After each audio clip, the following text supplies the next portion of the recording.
दोस्तों नमस्कार। आज हम पढ़ेंगे हिंदी व्याकरण में रस। रस क्या होते हैं आइए समझते हैं। देखिए रस को इंग्लिश में बोलते हैं सेंटीमेंट्स। ठीक, तो रस है क्या पहले ये समझिएगा।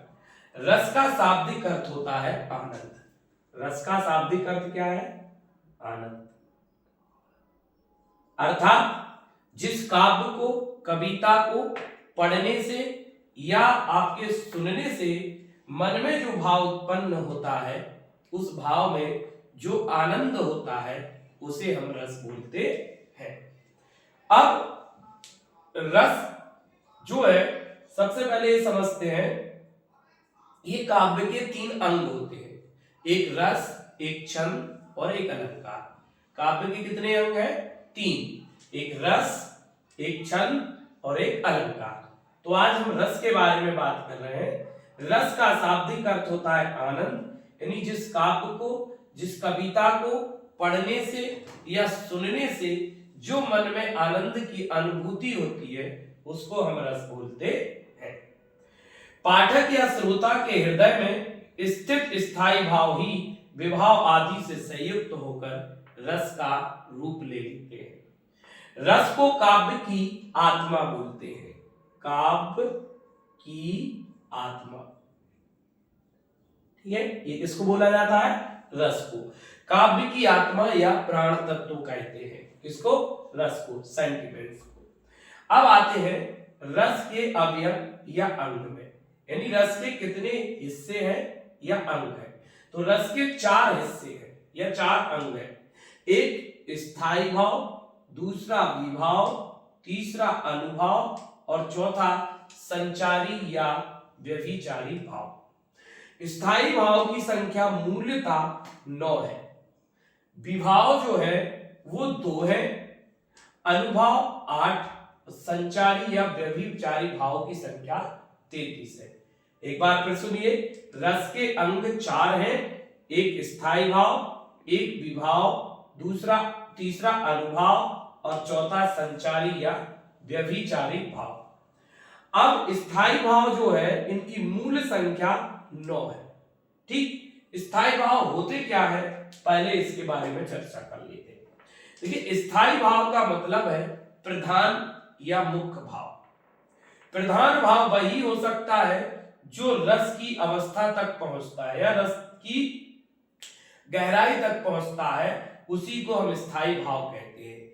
या किसी काव्य में या किसी कविता में जो शुरू से आखिरी तक यानी अंत तक होता है, उस भाव को हम स्थायी भाव कहते हैं। और हिंदी में स्थायी भावों की संख्या 9 है। मूलतः हिंदी में स्थायी भाव की संख्या 9 है, अर्थात रस भी 9 ही है। एक रस के मूल में एक स्थायी भाव रहता है, हर एक रस का एक स्थायी भाव होता है। इस तरीके से 9 मूलतः स्थायी भाव है, जिनके नाम हमने आपको यहाँ पे लिखे हैं। श्रृंगार, हास, करुण, वीर, रौद्र, भयानक, विवश, अद्भुत। श्रृंगार रस, हास्य रस, करुण रस, वीर रस, रौद्र रस, भयानक रस, विवश रस और अद्भुत रस, और एक है आपका शांत रस। अब क्या है, अतएव रसों की संख्या भी 9 है। अगर स्थायी भाव 9 है तो रस की संख्या भी 9 है। एक बार आपको बता देते हैं कि श्रृंगार रस का जो स्थायी भाव है वो रति या प्रेम है। रति या फिर प्रेम। ठीक, हास्य रस का स्थायी भाव हास्य रस का हास्य है या हंसी, हास्य या हंसी। करुण रस का स्थायी भाव जो है वो शोक है।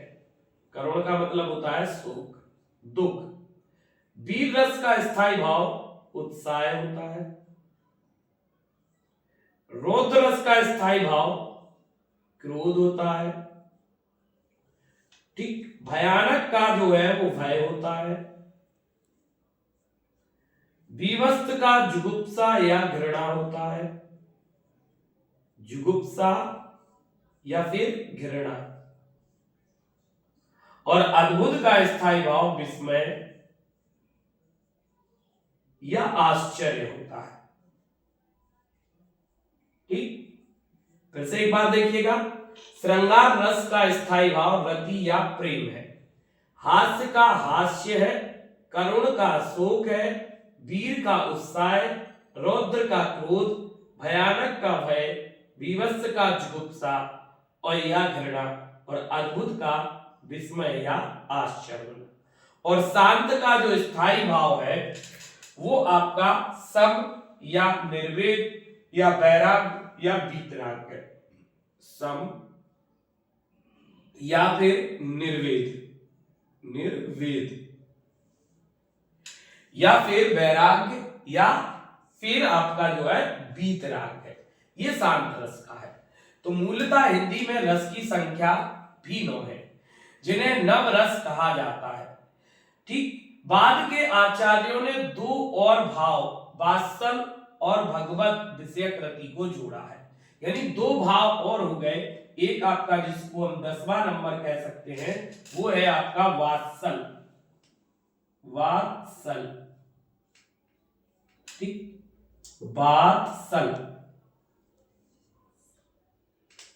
वात्सल्य, सॉरी,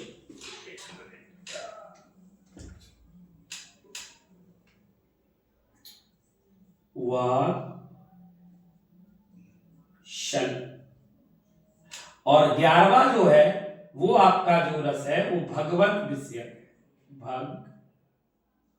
भगवत विषयक। देखिए इनके स्थायी भाव भी जो है वो रति ही है, रति या प्रेम, यानी इसका भी यही है, रति या प्रेम। मतलब स्थायी भाव मूलतः आपके 9 ही है। ठीक, अब क्या होगा, बाद के जब आपके बाद के आचार्यों ने 2 रस और जोड़ दिए, वात्सल और भगवत विषय। ठीक, तो अब रसों की संख्या कितनी हो जाती है? 11 हो जाती है। और तदनुरूप रसों की संख्या भी 11 होती है। स्थायी भाव जब 11 हो गए तो रस भी कितने हो गए? 11। तो इनके बारे में अब हम आपको अगली वीडियो में इसके बारे में आपको बताएंगे। इससे पहले विभाव के बारे में देखते हैं। विभाव जो है वो 2 है आपके, एक आपका जो है विभाव आलंबन विभाव और एक उद्दीपन विभाव। विभाव क्या है पहले ये समझिए। विभाव जो है वो स्थायी भाव के उद्बोधक कारण है, यानी स्थायी भाव किसके कारण उत्पन्न होते हैं उनको हम विभाव कहते हैं।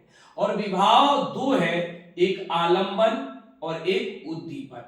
आलंबन मतलब सहारा, यानी जिसका सहारा पाकर जो भाव उत्पन्न होते हैं उसको हम कहते हैं आलंबन।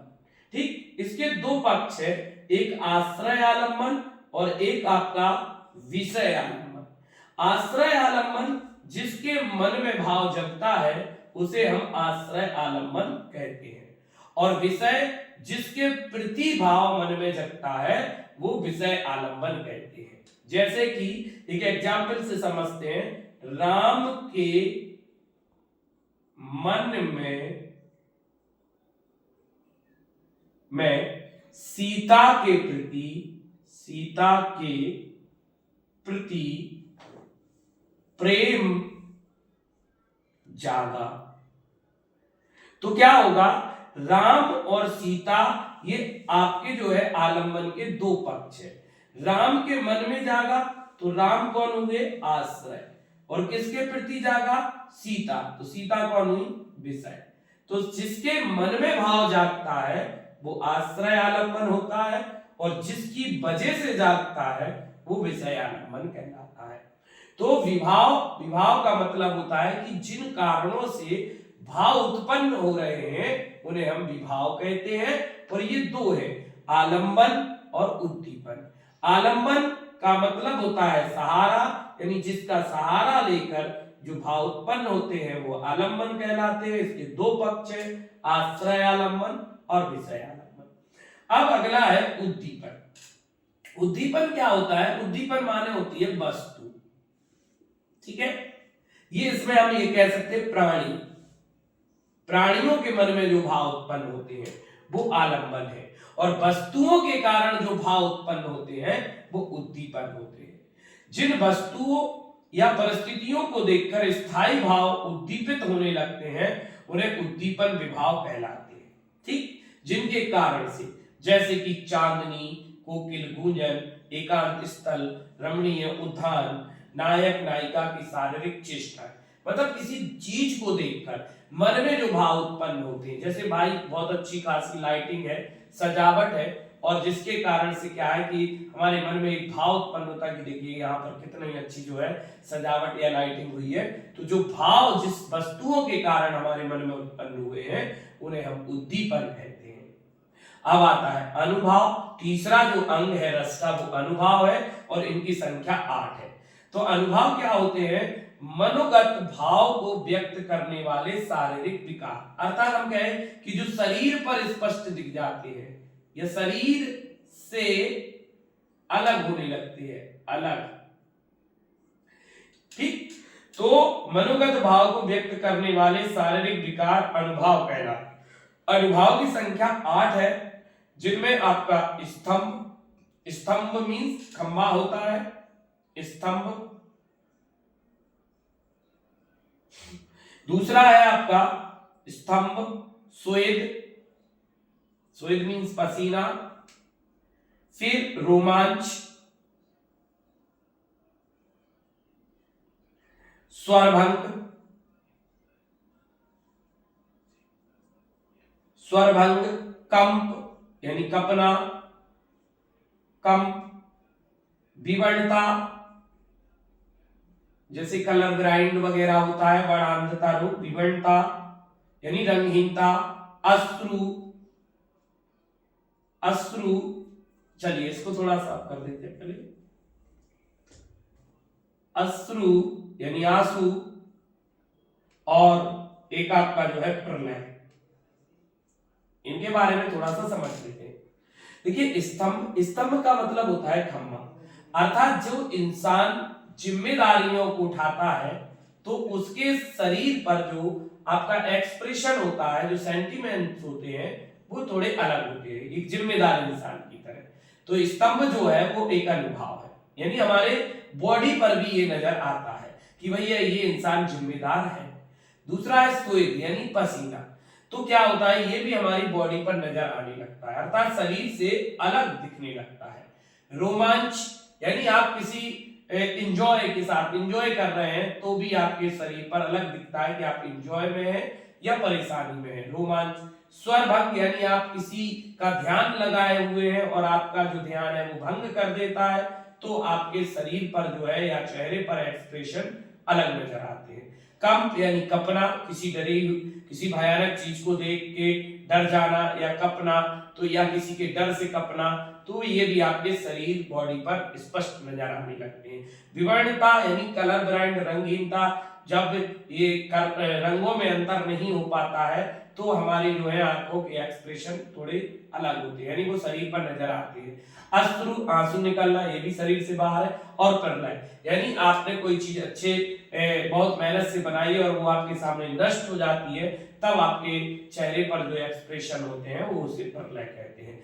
तो भाई अनुभाव वो भाव है जो आपके बॉडी पर यानी शरीर पर स्पष्ट नजर आने लगते हैं या शरीर से जो है अलग होने लगते हैं, उनको हम अनुभाव कहते हैं, और उनकी संख्या 8 है।